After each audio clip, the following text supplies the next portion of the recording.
Well, howdy there, partner. And howdy to you, bandit folk. Welcome back to ye old channel. I'm here with my friend from across the yonder, a few rivers and such.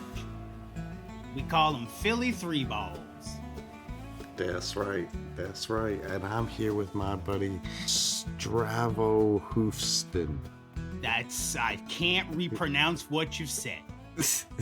Now, I'd hate to expose you like this, Philly, but the reason that they call him Philly Three Balls is not necessarily because he has three balls. He's only got two balls.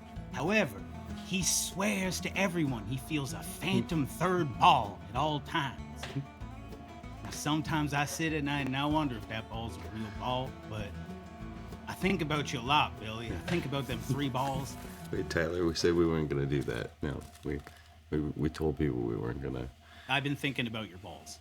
Now, unfortunately, I can't seem to get my damn headphones over my head.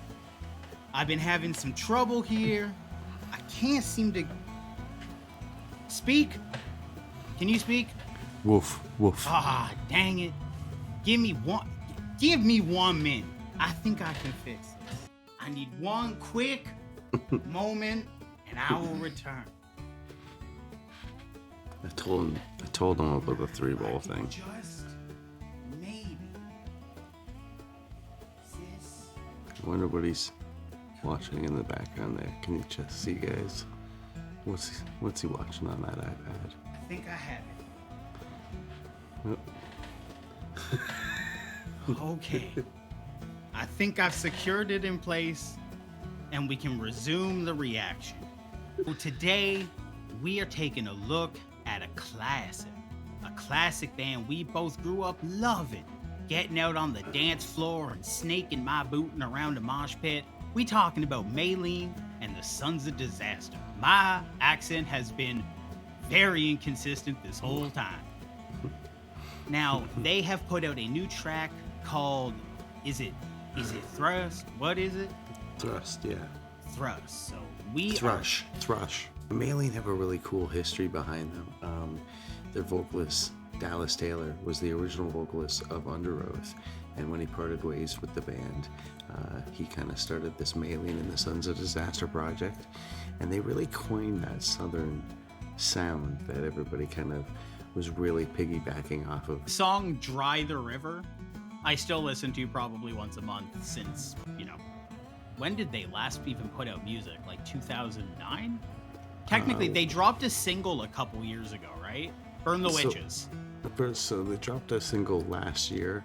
They do their records just like Led Zeppelin, like 1, 2, 3, 4. 2 is an iconic record where they kind of found their sound and like really groove into what they were doing. 3, honestly, I think 3 is the masterpiece. That one's like the most accessible sound. 4, don't get me wrong, it is a little bit more of a radio rock record, but I still think it's a pretty cool record for the band. And then, of course, how could we not mention Dallas Taylor's terrible ATV accident, which left him blind in one eye, and his other eye is completely what do you call that? Like it's straight. He can't see it all. He can't move it. Like it's completely still. I ain't no optometrician. The band was on hiatus for a long time, and actually, to be honest, a lot of people didn't even know if this band was ever going to come back. They put out the single, I want to say it was early last year, and I think they've got a set coming up, and then they're doing shows again. So we're super glad that he's healthy and back in that condition, and we're getting new music, because I love Maylene. When I've seen them live, I even got I still have it somewhere, it's packed away, a bottle of their hot sauce. They were selling hot sauce, and it was really good hot sauce. I remember that. I love Maylene. Hell yeah. Well, I say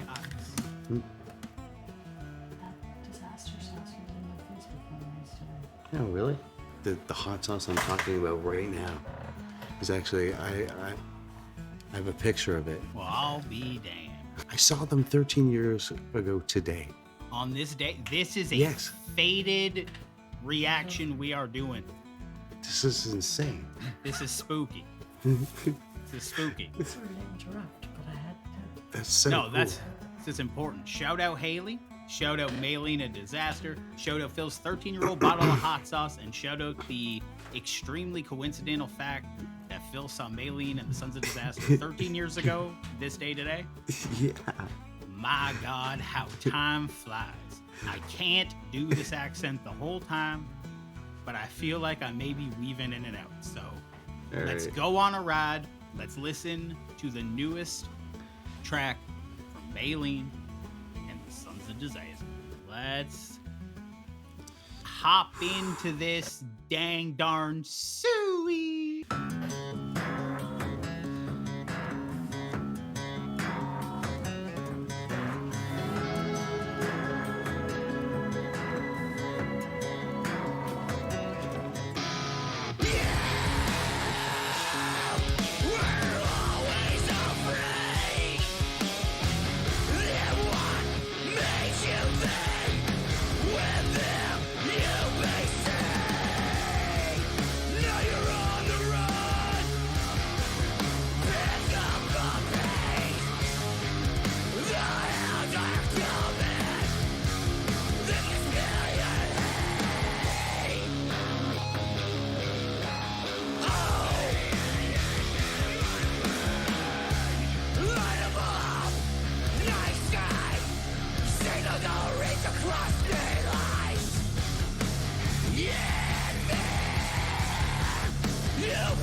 Wow, I've been really wanting this type of music to come back to some degree. We got a little bit with the Good Depression. I really, really liked that. And hearing it just like full throttle from one of the like OGs of this sound feels so good. He sounds really like there's a better Airy. rasp on his voice than ever. Yeah, very raspy, very airy. The fucking eye patch is a vibe. I'm so sorry what happened to him. It sucks. But like, man, it looks cool as hell. Yeah, looks so sick. I love this. I love this type of riffing. Like, it's just candy to my ears. I love this type of shit. Those vocals sound like a very like old man yelling, but like he knows how to do it. Like he's been doing it for so long. It's hard to describe. It's really cool sounding though. Yeah, and Dallas looks like a Kill Bill bad guy. So sick.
Such a great balance of like southern like hardcore riffs, but then like this like big like dad like butt rock chorus, but it's so good. It's so good. It's like if Theory of a Dead Man wasn't annoying as shit. Like, it's God, it's hitting all the marks so good, and it's like it's hitting a lot of dynamics. It's like not just being heavy, but really like going through some really good transitions. This feels like so much about what I liked about this time in like hardcore and like metalcore. Mm-hmm. Like it's giving me so much nostalgia for like all the different things that you would hear in different songs that would make them stand out from each other. Like it's making me nostalgic, Phil. Dude, this is like old school sounding. It's got a new flavor to it. They've managed to mesh those like Theory of a Deadman, Nickelback with like hardcore breakdowns, and like it's so interesting and so cool, and it blends so well. It's honestly so cool. I'm loving this. I'm like, yeah, that chorus is so like when it punched back in again, and like it was like full. Like You could play this in a hockey game. Like, this is so anthemic.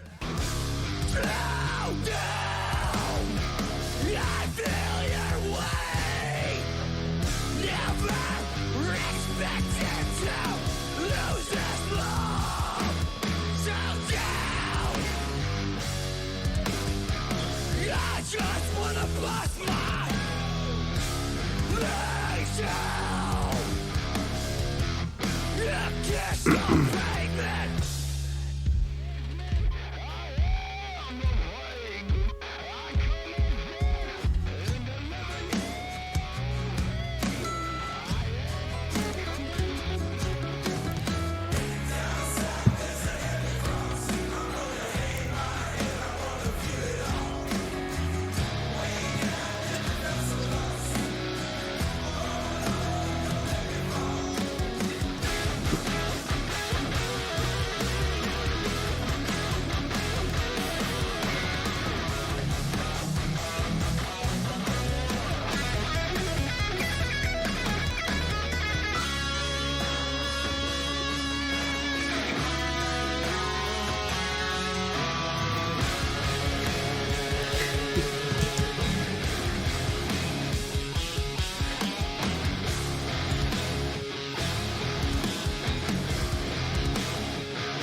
Fuck. Yeah, I am so ready to hear more shit from this band.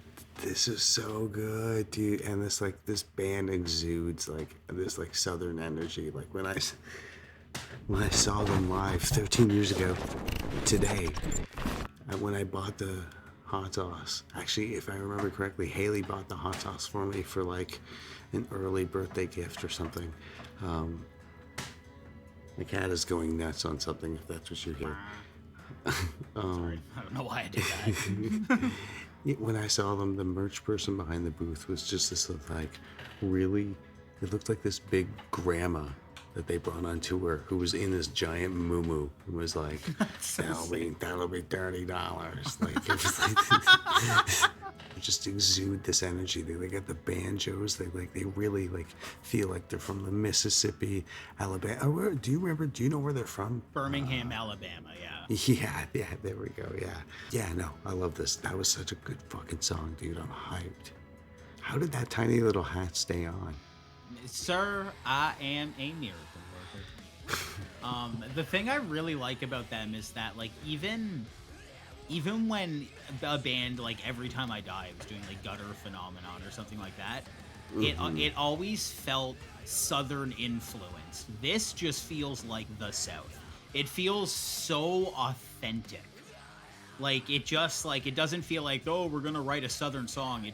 It sounds like a bunch of dudes who wouldn't be able to not write a song sounding like that. Like, it's like in their blood. Like, this song hits such a great line between being like riffy and like having that like dance potential to it. But again, you throw this on at like a hockey game, or like you throw this on like in any sort of like dude's garage vibe, like be like old men having beers and talking about boobs and babes. And I'm really excited for this. I'm really excited. I hope this becomes an infectious thing for other bands. Like, Better Lovers is doing a pretty southy thing, all things considered. Every Time I Die had a lot of eras to like grab from, and they immediately seem to go towards that like gutter Big Dirty era. I've been listening to the Big Dirty a lot, man. God, that's kind of a perfect record, eh? Oh, Shit. Man. Yeah, so good. Yeah, no, we love that. So good.